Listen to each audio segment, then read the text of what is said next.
হাই friends, message শুনাওক। আজি মই আপোনালোকক এনেকুৱা এটা ঠাইলৈ লৈ যাম যিটো নেকি আগতে এটা সৰু সুৰা টাউন আছিল, কিন্তু এতিয়া এই মুহূৰ্তত এটা মৰিশালীলৈ পৰিণত হৈছে। আপোনালোকে ৱেইট কৰক আৰু এই ভ্লগটো চাই থাকক। আপোনালোকে ভ্লগটো চাই গম পাব যে আমি বৰ্তমান ক'ত গৈ আছোঁ। আহক বলক ভিডিঅ'টো আৰম্ভ কৰক। এইটো মোৰ মামা, আৰু এতিয়া মামাৰ লগত আপুনি যাম, ময়ো যাম আৰু আপোনালোককো দেখাই লৈ যাম। বলক। Some days there's no one else who loves me like you used to.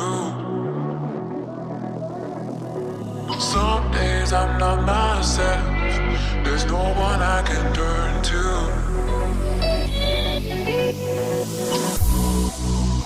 All the feelings that we shared are in the past.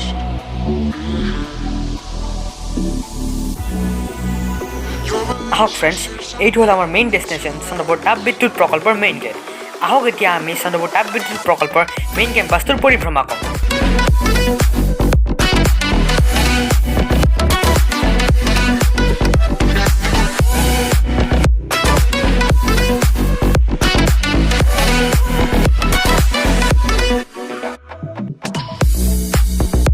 All the feelings that we shared are in the past.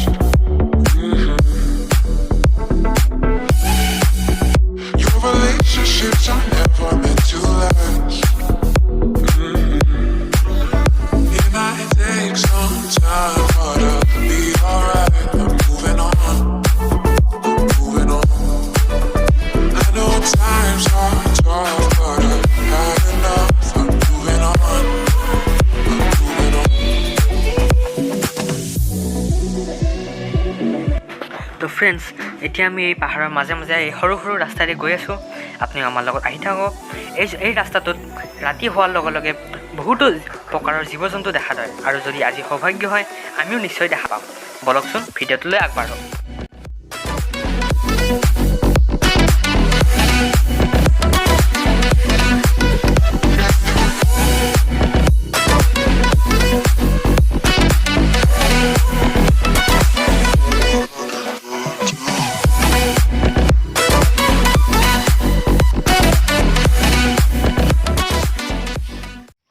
জংঘলৰ মাজে মাজে আহি দেখা এই চাওক, আপুনি কি দেখা পাইছোঁ? সেয়া হনুমান বান্দৰ। মই নাজানো আপোনালোকে দেখা পাইছেনে নাই, কিন্তু এইটো এটা হনুমান বান্দৰ। ইহঁতৰ এই স্পিচিছটো বহুত কম দেখা যায়, আৰু কিন্তু ইয়াতে ইহঁত বহুত আৰামত আছে। চাওক ভালকৈ, এতিয়া যাওক যে কলং নদীটো যায় ব্ৰহ্মপুত্ৰত লগ লাগিছেগৈ, আৰু তাৰে আগতে কলং নদী সেইফালে দীঘাৰু নদীটো কলং নদীত লগ লাগিছে যায়। ফ্ৰেণ্ডছ, এচিবিৰ মাজে মাজে আহি জংঘলৰ মাজে মাজে আহি আমি বৰ্তমান এই নদীটো পালোঁ। এই নদীটো আপোনালোকে দেখাব পাৰে, এই নদীটো হ'ল কলং নদী। এই কলং নদীটো বৰ্তমান এইফালে গৈ আছে, এইফালে গৈ সেইখন হ'ল কলং নদীৰ ব্ৰিজ, আৰু সেই ব্ৰিজখন পাৰ হৈ কি কলং নদীটোৱে ব্ৰহ্মপুত্ৰ নদীত যাই নব লাগিব। আপোনালোকে দেখা পাব যে কলং নদীটো এনেকৈ গৈ সেইফালে ব্ৰিজটো পাৰ হৈ কি যেতিয়া ব্ৰহ্মপুত্ৰ নদীত লগ লাগে তেতিয়া বহুত মজা দেখা হয়। আমি ৰাতিপুৱা ব্ৰিজখন ক্ৰছ কৰিছিলোঁ, আৰু তেতিয়া কুঁৱলীৰ মাজে মাজে নদীটো বৈ থাকোঁতে বহুত মজা লগা এটা চিনাৰী হৈছে। তো ফ্ৰেণ্ডছ, যেনেকৈ কলং নদীটো ব্ৰহ্মপুত্ৰ নদীত লগ লাগিছে, ঠিক সেই অনুৰূপ ধৰণে এই যোনটো দীঘাৰু নদী, সেই দীঘাৰু নদীটো কলং নদীত লগ লাগিছে। মই নাজানো আপোনালোকে দেখা পাইছেনে নাই, কিন্তু মোৰ মামাই আপোনালোকে দেখাব বহুত বেছিকৈ চেষ্টা কৰি আছে। সেইফালে দীঘাৰু নদীটো ঠিক কলং নদীৰ দৰে কলং নদীত যাই লগ লাগিছে, যেনেকৈ কলং নদীটো ব্ৰহ্মপুত্ৰ নদীত যাই লগ লাগিছে।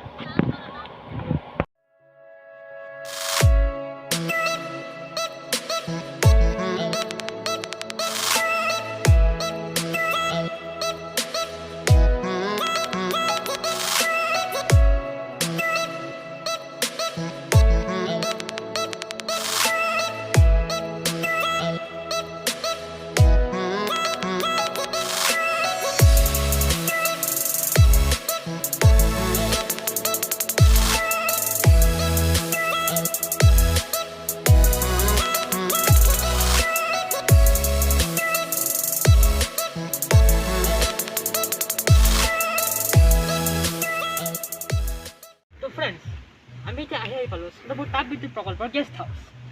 এইটো চাওক, এই গেষ্ট হাউচটো এতিয়াও খোলা আছে, যদিও ইণ্ডাষ্ট্ৰিটো বন্ধ হৈ গৈছে, তথাপিওতো গেষ্ট হাউচটো এতিয়াও খোলা আছে, আৰু দুই এজন মানুহ এতিয়াও আহি থাকে। বলকচোন আমি যাই চাওঁ যে বৰ্তমান এইটোৰ কণ্ডিশ্যনটো কেনেকুৱা হৈ আছে। এই গেষ্ট হাউচটো বৰ্তমানটো বাহিৰৰ পৰা চাওঁতে পুৰা পৰিপাটি হৈ আছে আৰু ধুনীয়া হৈ আছে, আৰু এজন খুৰাও বহি আছে। বলকচোন আমি যে খুৰা সুধোঁ যে বৰ্তমান গেষ্ট হাউচটোৰ কণ্ডিশ্যন ভিতৰৰ ফালে কেনেকুৱা হৈ আছে আহক। এই গেষ্ট হাউচটো স্থাপিত হৈছিল 1961 চনত আৰু এই গেষ্ট হাউচটো ACBৰ ভিতৰত অকল এতিয়াও চালিত হৈ থকা ঘৰ হয়। বলকচোন আমি যাই চাওঁ হাও। এইটো খুৰা এতিয়া এটা কাম কৰি আছে খোলা হৈছে নে বন্ধ হৈ আছে? না খোলা আছে নে ফেক্টৰীটো বন্ধ আছে, ইয়াতে অহা যোৱা মানুহ আহি থাকে, খানা চানা খাই থাকে, মানে অফিচৰবোৰ এতিয়াও আহি থাকে? অফিচৰো আহি থাকে, কিবা মিটিং চিটিং কিবা কথা হ'লে আহে। হয় হয়। আৰু আপুনি ইয়াতে থাকে নেকি? আমি ইয়াত কোৱাৰ্টাৰত আছে, কোৱাৰ্টাৰ আছে, ইয়াতে ডিউটি আছে। এতিয়া আপোনাৰ পৰিয়াল? তাতে কোৱাৰ্টাৰতে থাকে। হয় হয়। আৰু বাকী এইবোৰ ভিতৰৰ পৰাতো পূৰা চাফা হৈ আছে? চব চাফা আছে। হয়। এতিয়া চকীদাৰটো আহিলে খুলি দিলে হয়, তলাটো আপুনি ভিতৰতো চাব পাৰিলা। চকীদাৰটো এতিয়ালৈ অহা নাই, মোৰ তাত চাবি নাই, মই বাহিৰত মই কাম কৰিম। চকীদাৰটো মানে অলপমান কামত সেয়া কৰে নেকি? অলপ দেৰিকৈ আহে আৰু হয় হয়। এতিয়া মানুহকেইটা বেছি নাথাকে, তেতিয়া অলপ আহে আৰু এতিয়া আহিবই অলপ পিছত। হয় হয়, ঠিকে আছে বাৰু, আপোনাক লগ পাই ভাল লাগিল। এই গেষ্ট হাউচটোৰ ওপৰৰ পৰা আমি এতিয়া বৰ্তমান আপোনালোকক ভিউটো দেখাম। ইয়াৰ ওপৰৰ পৰা ভিউটো বহুত ধুনীয়া হয় আৰু আপোনালোকে চাই গম পাব কিমান ধুনীয়া ভিউ আহে। বলকচোন ভিউটো চাওক।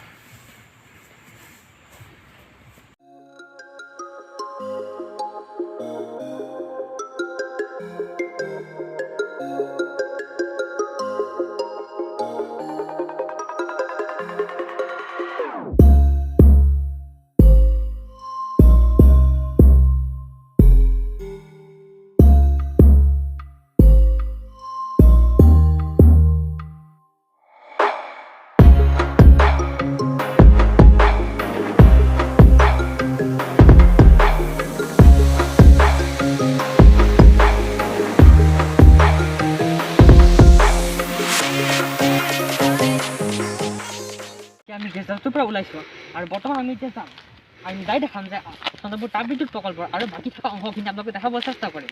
বলকচোন আহক।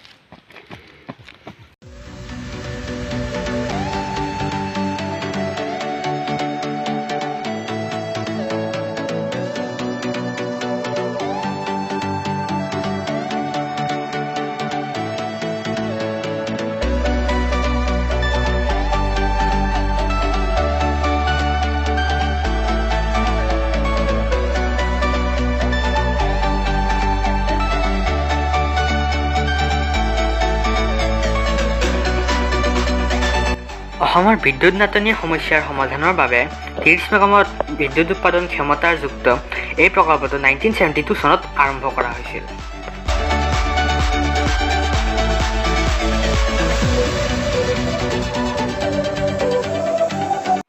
জানুৱাৰী 1989 চনত এই প্ৰকল্পটোৰ আৰম্ভণি হয়।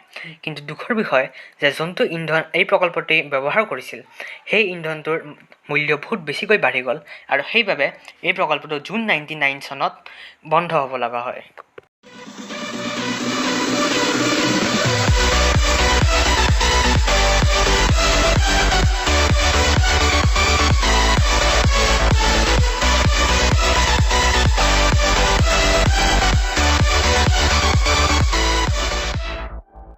যেতিয়া চন্দ্ৰপুৰ তাপবিদ্যুৎ প্ৰকল্পটো কমপ্লিটলি ইউজ হৈ আছিল, তেতিয়া এই নামঘৰটো বহুত ভালকৈ ইউজ হৈ আছিল। কিন্তু বৰ্তমান যেতিয়া ইনচব ইণ্ডাষ্ট্ৰি বন্ধ হৈ গ'ল, সেইকাৰণে জংঘলৰ মাজত এই নামঘৰটো বৰ্তমান বহুত বেয়া কণ্ডিশ্যন আছে। বলকচোন আমি যাই চাওঁ কেনেকুৱা হৈ আছে কণ্ডিশ্যনটো।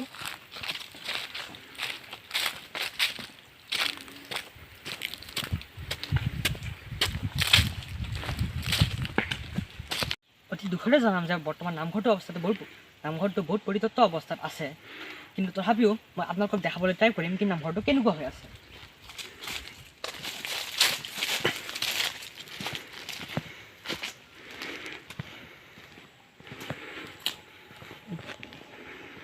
আৰু যেনেকৈ আমি আপোনালোকে সেইফালৰ পৰা দেখাব পাৰে, সেইটো আছিল নাগাৰা। কিন্তু এতিয়া নাগাৰাৰ অৱস্থাটো বহুত বেয়া হৈ গ'ল। নাগাৰাটো অলৰেডি বহুত বেয়া হৈ গৈছে আৰু এইটো বৰ্তমান ব্যৱহাৰ কৰিব পৰা অৱস্থাত নাই। আপোনালোকে জানিলেই যে নামঘৰৰ এতিয়া বৰ্তমান অৱস্থাটো বহুত বেয়া। আগতে এই নামঘৰটোত আহি আমাৰ আই মাতৃসকলে নাম কৰিছিল, কিন্তু বৰ্তমান এইটো নামঘৰত কোনো নাহে। কিন্তু যিয়েই নহওক, এতিয়া বলক আহক আমি এতিয়া আপোনালোকক বেলেগ অংশখিনি দেখাওঁ। বলক।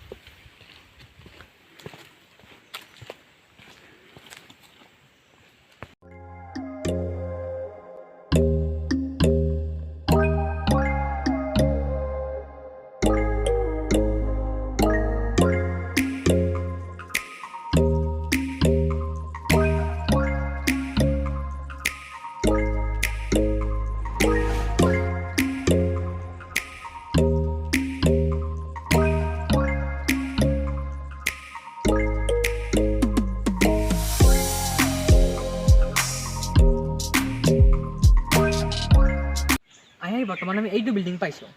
এইটো বিল্ডিং আপোনালোকে পৰিত্যক্ত অৱস্থাত দেখা পাইছে যে কিমান বেয়া হৈ গৈছে। কিন্তু আগতে যেতিয়া ACB ইণ্ডাষ্ট্ৰীবোৰ কাম কৰি আছিল তেতিয়া এইটো এটা ক্লাব হাউচ আছিল, কিন্তু এতিয়া এইটোৰ অৱস্থাটো খুবেই বেয়া, খুবেই দুখজনক। তো ফ্ৰেণ্ডছ, এতিয়া আপোনালোকে দেখা পাইছে এইবোৰ হ'ল চন্দ্ৰপুৰ তাপ বিদ্যুৎ প্ৰকল্পৰ ৱৰ্কাৰবোৰৰ কোৱাৰ্টাৰ আছে।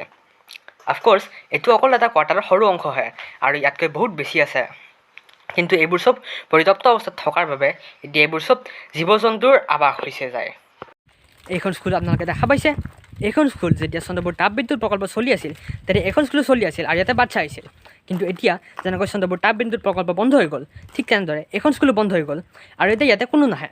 মোৰ মামাও ইয়াতে আগতে পঢ়িছিল আৰু বলকচোন মামাক সোধোঁ কেনেকুৱা লাগিছে। মামা, তোমাৰ কেনেকুৱা লাগিছে এখন স্কুলত থাকি? খুবেই বেয়া লাগিছে স্কুলখন বন্ধ হোৱা দেখি কিনে। এইখনতে মই এবছৰ এটা সময় পাৰ কৰিছিলোঁ। হয়, এনেকুৱা এটা অৱস্থা হ'ব বুলি ভবা নাছিলোঁ যেতিয়া পঢ়ি আছিলোঁ। এতিয়া যদি আপুনি চাব যায় একদম অতিয়ে বেয়া অৱস্থা হৈ আছে। হয়, জংঘলেৰে আগুৰি আছে, বহুতেই বেয়া লাগিছে। হয়, খুবেই নিৰাশাজনক। এতিয়া এখন স্কুলত কোনো নাহে আৰু এতিয়া এইফালেও আছে স্কুলৰ অলপমান হিস্সা।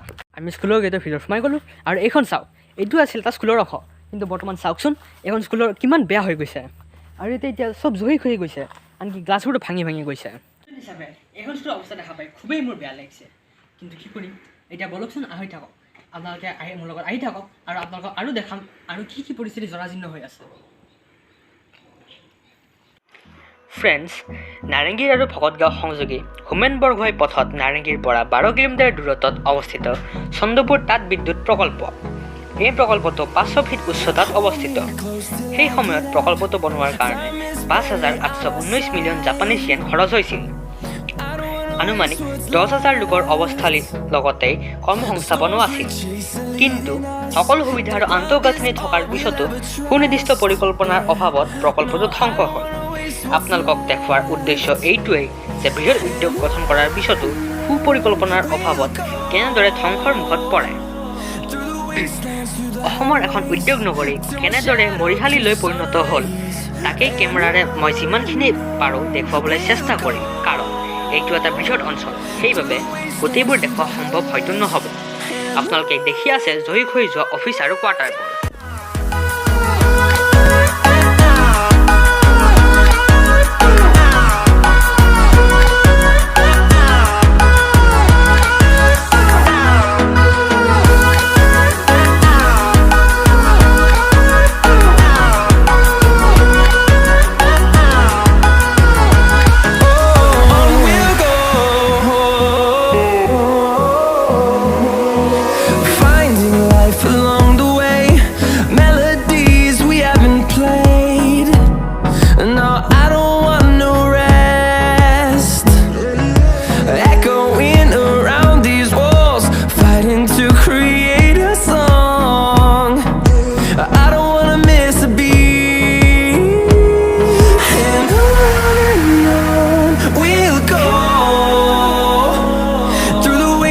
Through the highways till my shadow turns to sun rays, and on we'll go through the wastelands, through the highways, and on we'll go.